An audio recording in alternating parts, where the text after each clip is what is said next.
मेरठ में बागपत के एक बड़े कारोबारी जिनका नाम धनेंद्र जैन है, वो रहते हैं और उनके कारोबार पश्चिमी उत्तर प्रदेश दिल्ली एनसीआर में फैले हुए हैं। उनके दो बेटे, जिनमें पहले का नाम विवेक है और दूसरे का नाम विशाल। दुर्भाग्य से अब विवेक जैन इस दुनिया में नहीं है।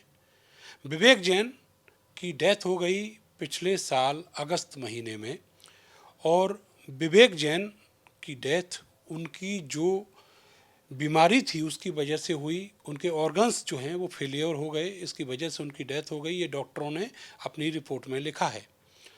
विवेक जैन के अपनी पत्नी से संबंध पिछले कई वर्षों से नहीं थे। उनके दो बच्चे थे, लेकिन पत्नी से उनकी नहीं बनती थी। वो अपने घर के कुछ घर बाद, जो उनका दूसरा घर था, वहाँ रहते थे और बाद में वो वहाँ पर अपनी एक पुरानी दोस्त के साथ रहने लगे थे। वो दोस्त मेरठ की ही रहने वाली हैं। 2016 में उनकी मुलाकात हुई थी विवेक जैन से, और उसके बाद जब वो दिक्कतों में आए, जब उनको एक केयर टेकर की ज़रूरत हुई, तब उन्होंने उनको अपने पास बुला लिया। बाद में उनको दोस्त कहें, उनको लिव इन फ्रेंड कहें, वो साथ रहने लगे। उनके बीच संबंध भी थे। विवेक जैन ने अपनी मौत से पहले अपनी जो वसीयत थी वो उन्हीं दोस्त के नाम कर दी। अब उस वसीयत को लेकर तमाम तरह के विवाद विवेक जैन के पिता ने खड़े किए हैं। उनके पिता ने विवेक जैन की मौत के करीब 5 महीने बाद उनके खिलाफ एक मुकदमा दर्ज करवाया, हत्या का मुकदमा दर्ज करवाया। सोचिए, हत्या का मुकदमा। और तब से विवेक जैन की जो दोस्त हैं वो परेशान हैं, घूम रही हैं, हर चौखट पर जा रही हैं, लेकिन उनको कहीं से मदद नहीं मिल रही है। पुलिस के पास कुछ भी ऐसा कॉन्क्रीट नहीं है जिससे ये साबित होता हो कि विवेक जैन की हत्या उन्होंने की है। वो विवेक जैन की बीमारी के दौरान उनकी हमसफ़र रहीं, उनकी सेवा करती रहीं, और जो आत्मीयता उनकी विवेक जैन के साथ थी, उसी की वजह से विवेक जैन ने उनके नाम में अपनी प्रॉपर्टी की है। अब इस पूरे मामले को लेकर किस तरीके से पुलिस का दुरुपयोग किया गया, उसकी भी कहानी आपको बताएंगे धनेंद्र जैन, जो सत्ता में, अफसर में, नौकरशाही में अपनी मजबूत पकड़ रखते हैं। वो कैसे पुलिस का इस्तेमाल करते हैं, ये आपको मेरे साथ बैठी हुई हैं सोनिया, यही बताएंगी। सोनिया जी, आपसे पहले तो ये जानना चाहेंगे, विवेक जैन को आप कैसे जानती थी, कब से जानती थी, और फिर यहाँ उनके घर तक कैसे आना आपका हुआ? मैं सन 2016-17 में उनसे बॉम्बे में मिली थी, क्योंकि मैं एक एक्ट्रेस रह चुकी हूँ। तो उनको किसी फ़िल्म में ना एज़ ए प्रोड्यूसर लॉन्च होना था, तो मैंने उनको किसी डायरेक्टर से मिलवाया था। उसी के दौरान मेरी इनसे मुलाकात हुई थी वाया वाया करके। तो वहाँ पर बात नहीं बनी। बाद में शायद ही इनकी कुछ पर्सनल प्रॉब्लम रही होंगी, तो ये आए नहीं, लेकिन हमारा कॉल पे कन्वर्सेशन होता था। उसके बाद फिर मैंने 2019 में बॉम्बे छोड़ दिया और मैं अपने घर आ गई। वहाँ से 4 साल मैं अपने घर पे रही। मेरी कंडीशन कुछ अच्छी नहीं थी, मेरी फैमिली से मेरे थोड़ी दिक्कत चल रही थी, और मैं बाहर लैक्मे एकेडमी मैंने ज्वाइन किया। तो उस दौरान मेरी इनसे बातचीत हुई। तो इन्होंने मुझे बोला कि अगर तुम्हें जॉब करनी है तो मैं एज ए केयर टेकर तुम्हें अपने पास रख लूँगा, तुम मेरे पास आ जाओ, तुम्हें इधर उधर भटकने की ज़रूरत नहीं है, मुझे भी ज़रूरत है। फिर जब मैं उनसे मिली तो उन्होंने मुझे बताया कि उनकी फैमिली से उन्हें अपनी जान का खतरा है, तो उन्हें मेरी मदद चाहिए। मुझे अपने पास उन्होंने बुलाया, मैं वहाँ रहने लगी। पहले मैं आती जाती थी, लेकिन बाद में मैंने फिर वहाँ पे कंटिन्यू रहना शुरू कर दिया था। उनकी तबीयत ख़राब थी, उनको लीवर की दिक्कत थी। ऐसा नहीं है कि जब वो बीमार हुए मैं उनको लेकर नहीं गई। मैंने उनको मेदांता, मैक्स, विमलश्री में कई सारे हॉस्पिटल में उनको इलाज करा चुकी थी।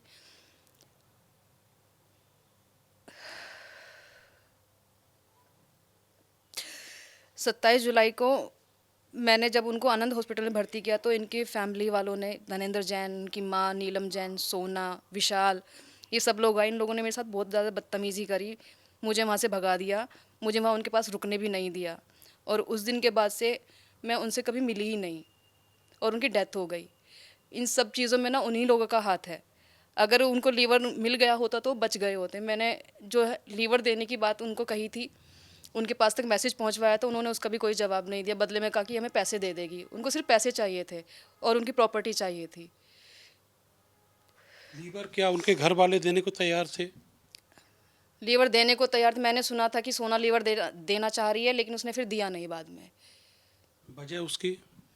वजह क्या रही होगी, उन्होंने कुछ डिमांड रखी होगी, उन्होंने पूरी नहीं की होगी, तो उन्होंने लीवर नहीं दिया। सोना यानी विवेक जैन की पत्नी। हाँ जी, सुना था ऐसा कि वो देने वाली है, पर दिया नहीं किसी ने। इतने टाइम हॉस्पिटल में एडमिट रहने के बाद में भी उनका लीवर का ट्रांसप्लांट नहीं हुआ, तो कहीं ना कहीं गलती तो रही है ना।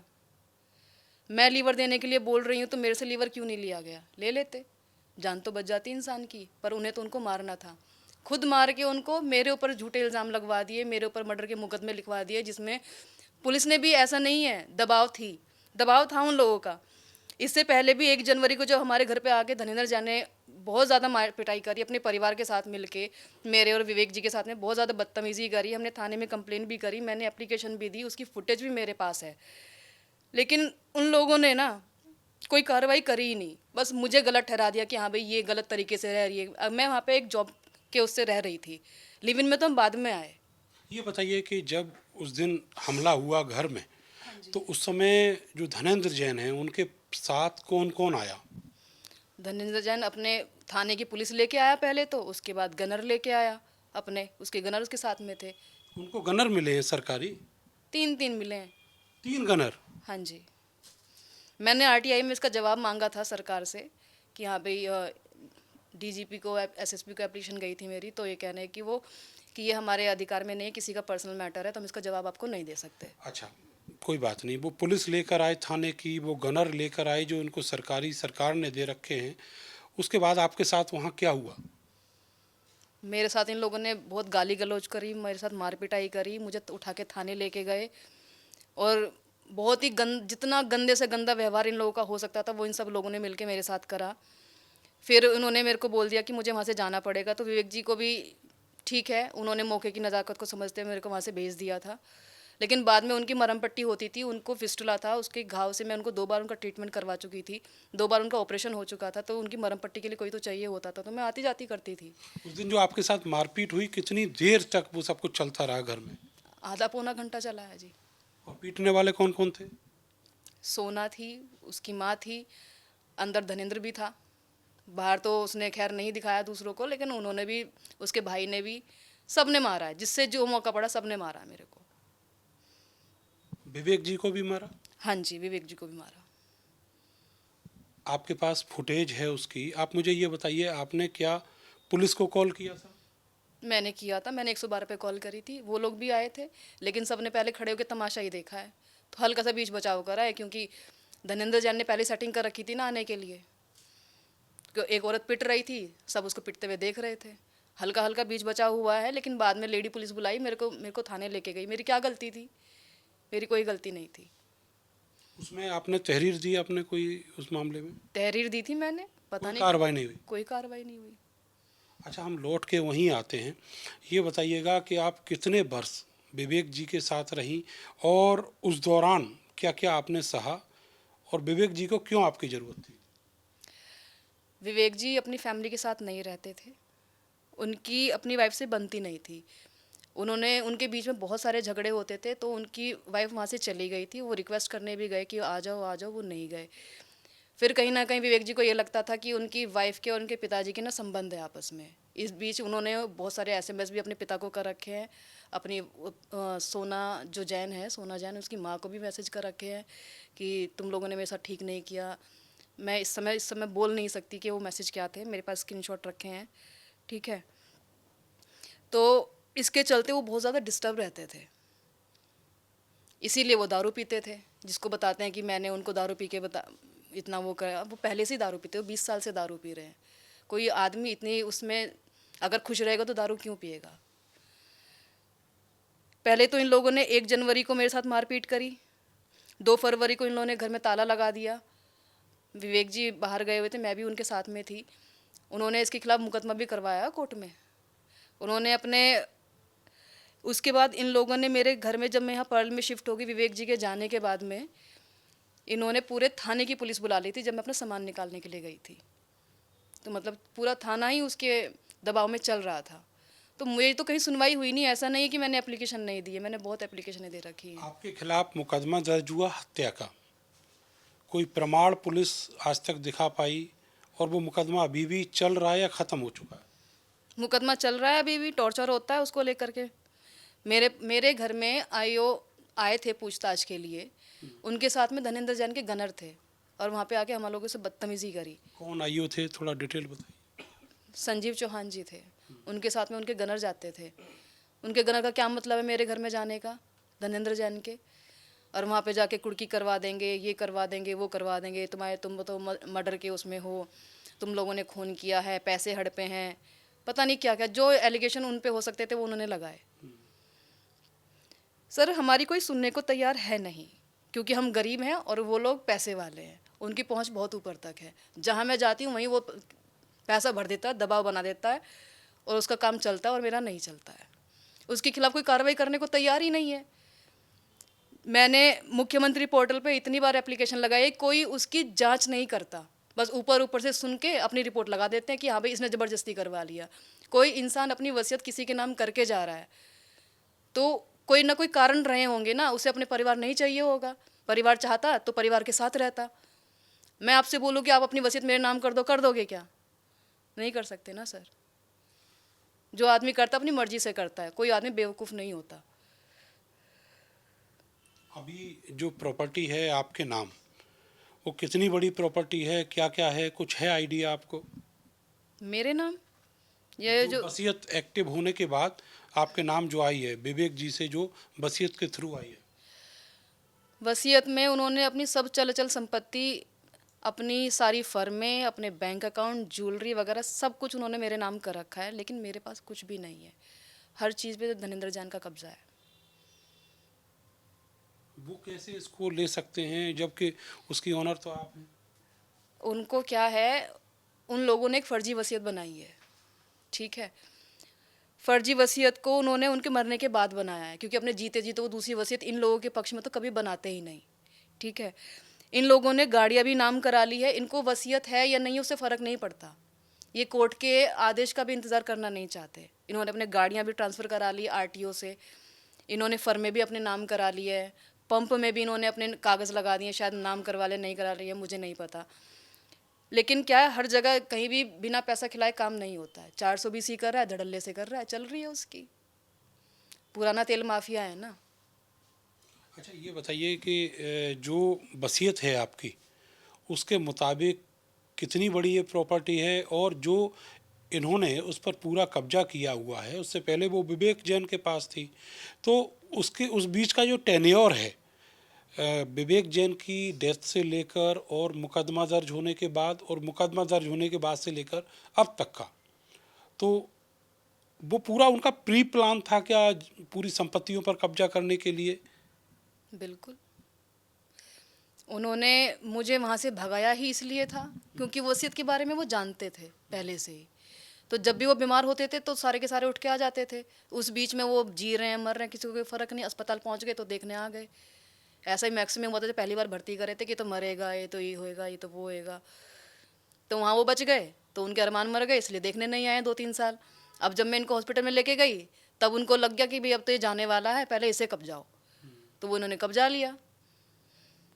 उसके बाद इन्होंने मेरे घर की चाबी मेरे अपने हाथ में ले ली। जिस फ्लैट में मैं रेंट पे रहती थी, मेरे पास उसकी दूसरी चाबी थी, मैं घर पे जा नहीं पाई, ठीक है सर। उसके बाद इन्होंने पंप पे कब्जा कर लिया। इनकी बाकी जो गाड़ियाँ थी वो सब इन्होंने अपने अंडर में ले ली। इन्होंने मेरे लिए कुछ छोड़ा ही नहीं ना। उनको ये चाहिए था कि मुझे कोई मौका मिले कि मैं वहाँ जाके बैठूँ उनके सर पे। उनकी डेथ के 3-4 महीने बाद तो ये मुकदमा लिखा है और अभी तक भी इसकी जांच कंप्लीट नहीं हुई है। उन्होंने कह दिया कि जहर दे दिया तो दे दिया, किसी कोई ढंग से जांच क्यों नहीं कर रहा? कोई प्रमाण सामने आया, कोई फोरेंसिक जांच, पोस्टमार्टम की रिपोर्ट, कुछ तो आया होगा? सर पीएम रिपोर्ट उनका पोस्टमार्टम भी हुआ है, उसमें भी ऑर्गन फेलियर आया है। मैक्स के डॉक्टर ने भी लिख के दिया है कि वो मल्टी ऑर्गन फेलियर है। बाकी बिसरा की रिपोर्ट के लिए मेरे ख्याल से ये लोग इंतज़ार कर रहे होंगे। और ये मैं कितना 1000% श्योर हूँ कि मेरी कोई गलती नहीं है। मैंने कुछ गलत किया ही नहीं है। जिस इंसान को आप इतना चाहते हो उसे जीने से फ़र्क पड़ता हो, मरने से नहीं। सर उसके साथ कोई गलत नहीं कर सकता। अब आपको क्या लग रहा है कि जो मुकदमा आपके खिलाफ है उसमें कोई मदद कर पाएगा आपकी? या फिर इसी तरीके से जो संपत्ति है वो भी चली जाएगी और जो मोटिव है उनका वो पूरा हो जाएगा? इसमें उनका मोटिव ही पूरा होगा, मेरा कोई साथ नहीं देने वाला, ना मेरे पास खर्च करने के लिए पैसे हैं, ना मेरे पास उनके उसके जितने जितने उसके बड़े लोगों से संबंध है, ना वो मेरे पास हैं, ना मेरी किसी से बोलचाल अच्छी है, क्योंकि मैं किसी को जानती नहीं हूँ, ना मेरे पास किसी बड़े अधिकारी का सपोर्ट है, ठीक है। तो वो जो उसको वो चाह रहा है, संपत्ति भी जब अपने नाम पे ट्रांसफ़र कराने लग रहा है, सब कुछ कर रहा है, तो एक दिन मुकदमे में जेल भी भेज देगा मुझे। वो प्लांट कर रहा है, वो हर चीज़ें प्लांट कर रहा है। उसने बताया है कि यहाँ पे उसका ड्राइवर था, उन्होंने तो कभी किसी से गाड़ी चलवाई नहीं, उनके लिए उनका ड्राइवर मैं थी, मुझे गाड़ी चलानी आती है। जब तक मैं उनके साथ रही गाड़ी मैंने ही चलाई है, या उनके मैनेजर ने चलाई है, या उनके जो पंप का स्टाफ था, एक एक दो जनों को छोड़ के ही और किसी ने गाड़ी नहीं चलाई। ड्राइवर तो उन्होंने कभी रखा ही नहीं। जिस सर्वेंट का ये नाम ले रहे हैं कि हाँ भाई इस औरत ने वो उनके घर में काम करती थी, वो तो मैं उसे जानती ही नहीं, क्योंकि मेरे घर में वो सर्वेंट नहीं थी, सर्वेंट कोई और थी। आपकी दोस्ती उनसे 2016 से थी। भावनात्मक रूप से मैं देख पा रहा हूँ कि आप बहुत ज़्यादा अटैच्ड उनसे रहीं और कोई किसी की बीमारी में सेवा तब करता है जब उसको बहुत ज़्यादा प्रेम करता हो। सर मैं उनको बहुत चाहती थी, उन्होंने मेरे लिए वो सब किया है जो एक आदमी करता है। उन्होंने मेरी फैमिली के लिए बहुत कुछ किया है सर।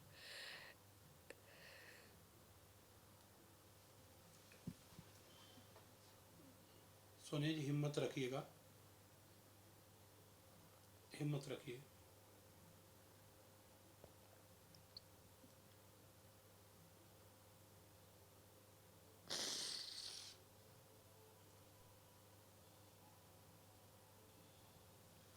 जितना प्यार मैं उनसे करती थी वो भी मुझसे उतना ही प्यार करते थे। मेरे घर पे आना जाना उन्होंने शुरू कर दिया था, मेरे घर वालों से उनके बहुत अच्छे रिलेशन थे।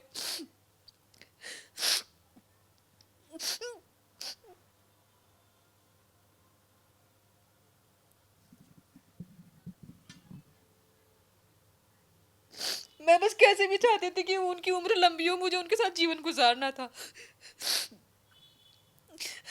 हमने लिव इन का सर्टिफिकेट भी बनवा के रखा हुआ था, ठीक है।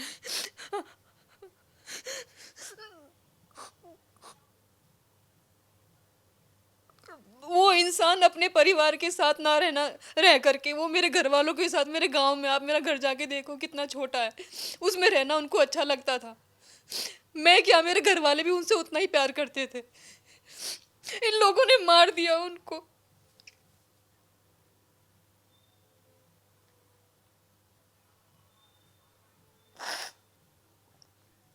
आपको लगता है कि जब वो अस्पताल में थे आपको दूर कर दिया, उसके बाद कुछ हुआ है? तभी सब कुछ हुआ है। उनको लीवर मिलता और यहाँ से पता है क्या, थोड़ा थोड़ा रिकवरी मार गए थे जब यहाँ पे मैक्स इसमें थे ना, आनंद में, तो उनको किडनी भी उनका फेलियर आ रहा था उसमें, तो काफ़ी सारा उनको ब्लड दिया गया था। वहाँ पे भी एक बात बताओ, मैक्स में जब उनकी किडनी रिकवर मार रही थी तो उनका लीवर चेंज करने में कितना टाइम लगता था? क्या उनके पास लीवर नहीं था? जब बोल रहे थे, इतनी अफवाह इन्होंने फैलाई कि सोना लीवर दे रही है, सोना लीवर दे रही है, तो दिया क्यों नहीं? मैंने बोला, मैंने मैसेज करे, मैं जो उस टाइम समय पे आईओ थे भुवनेश जी, मैंने उनको भी बोला था, जो सुरेंद्र जी हैं उनको बोला था, जो उनका मैनेजर है उनको बोला था कि लीवर मैं दूंगी, मुझे मुझे उनसे मिलना है, बस मुझे उनसे मिलवा दो, मुझे उनसे मिलवा दो। कितनी रिक्वेस्टें मारी है, कोई मेरी सुन नहीं रहा था। नहीं, पुलिस तो उनके पिता के दबाव में थी ना, पहले से ही थी। तभी तो ये सब हुआ है। अब आपको क्या लगता है कैसे इंसाफ मिलेगा सोनिया जी?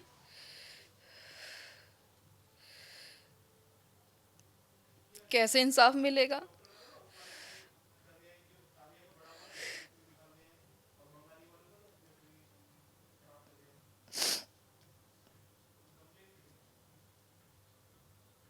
कोई रास्ता नजर आता है आपको? मुझे तो इतना पता है सर, सच को देर हो सकती है, खत्म तो नहीं हो सकता। झूठ को कितने ही पैर लगा लो, वो सच नहीं बन जाएगा। कहीं ना कहीं कभी तो सुनवाई होगी ना मेरी। रही बात साथ देने की, मुझे नहीं पता मेरा कौन साथ देगा कौन नहीं देगा। सच ही निकाल लो बस खुद के। सच ही निकल आए तो फिर आपके खिलाफ जो मुकदमा है उसका भी निस्तारण होगा। वही होगा जब मैंने कुछ गलत किया ही नहीं है, तो उसमें आएगा क्या सर, ये बताओ। मैंने कुछ गलत किया ही नहीं है, उस इंसान के साथ मैं जीवन बिताना चाह रही थी।